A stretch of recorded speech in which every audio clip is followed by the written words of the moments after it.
রোজকারের মতো আজও ওদেরকে গলা ফাটিয়ে ফাটিয়ে চিৎকার করে ডাকছি।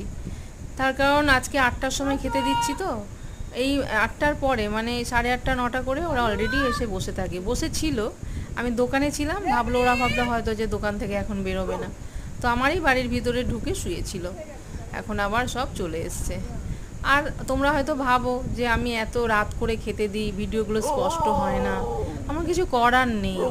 আমি দিনের বেলা খেতে দিয়ে দেখেছি কি করে জানো তো, সারা রাত ওরা রাস্তায় দৌড়ে বেড়ায়, যত বাইক স্কুটি 4 চাকা যাই যাক না কেন সবার পেছনে দৌড়ে বেড়ায়। কোথায় অ্যাক্সিডেন্ট করে দেবে ইচ্ছে করে, কোথায় মেরে ফেলবে তার ঠিক নেই, মানুষের কথা তো বলা যায় না।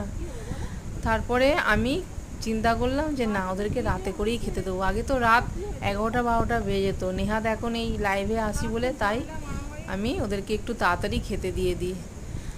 আমি চেষ্টা করছি অনেক কিছু করার, কিন্তু কিছুই করে উঠতে পারছি না। এসো তোমাদেরকে দেখাই, আজকে ছোট্ট ছোট্ট বিড়াল ছানাগুলো আসেনি। এই যে ভ্যানের তলায় অন্ধকার, একটু অ্যাডজাস্ট করে নিও ভাই প্লিজ।